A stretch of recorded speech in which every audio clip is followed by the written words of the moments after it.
बहुत पहले की बात है। एक गरीब इंसान अपनी गरीबी से बहुत परेशान हो गया था।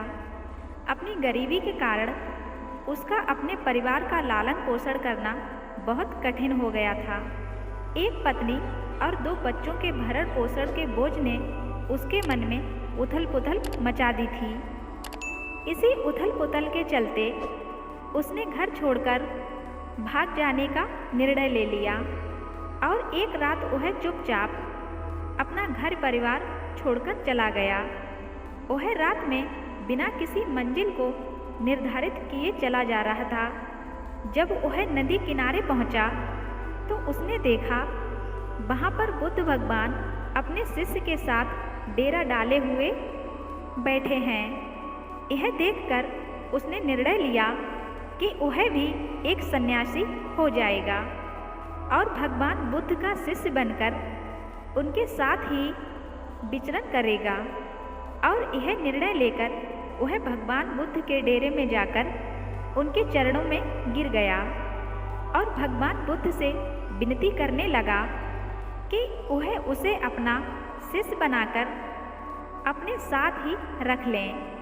तो भगवान बुद्ध ने उस गरीब इंसान पर कृपा करके उसे अपना शिष्य बना लिया।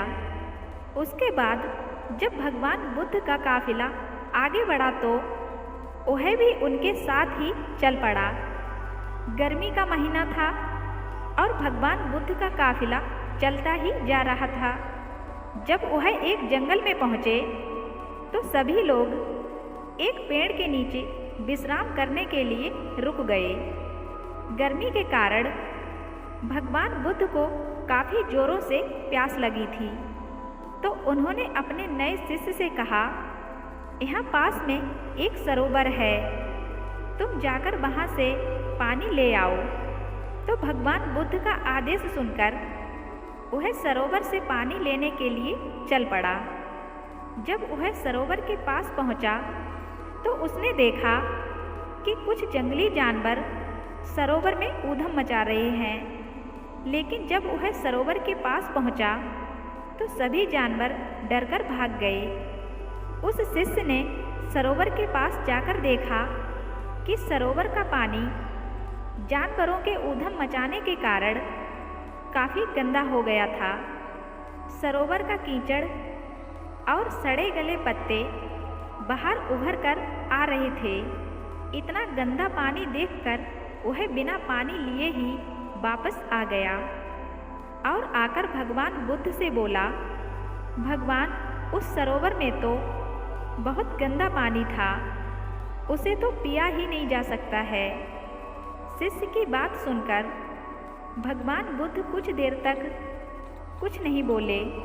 फिर भगवान बुद्ध ने कहा, जाओ जाकर उसी सरोवर से पानी ले आओ। भगवान बुद्ध का आदेश सुनकर वह शिष्य पानी लेने के लिए चल पड़ा।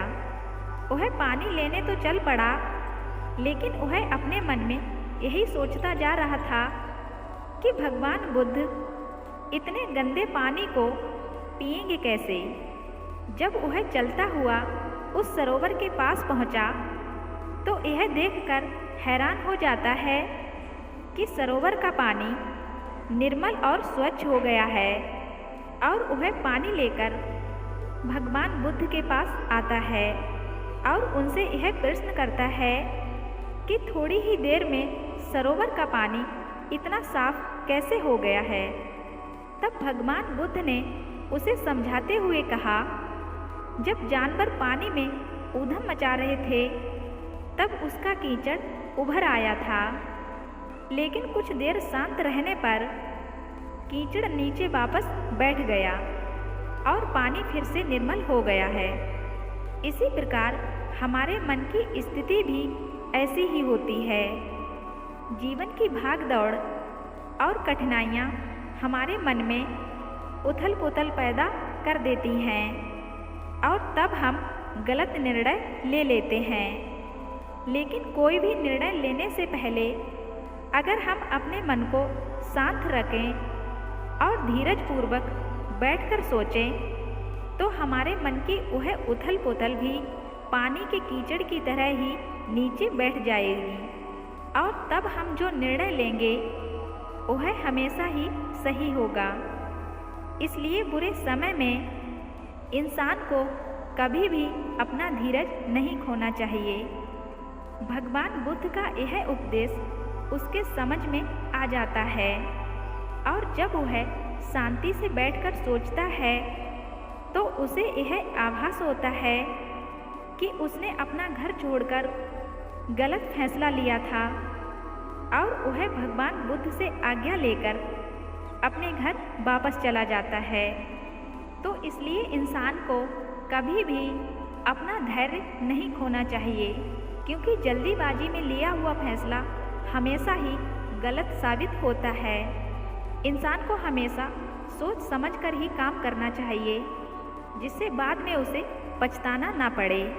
दोस्तों, यह प्रेरणादायक कहानी आपको अच्छी लगी है तो वीडियो को लाइक शेयर ज़रूर करना, और अगर आप मेरे चैनल पर नए हैं तो मेरे चैनल को भी सब्सक्राइब ज़रूर कर देना। साथ ही बेल आइकन को प्रेस करके ऑल पे क्लिक कर देना, जो ऐसी इंस्पायर्ड कहानी आपको सबसे पहले मिल जाए।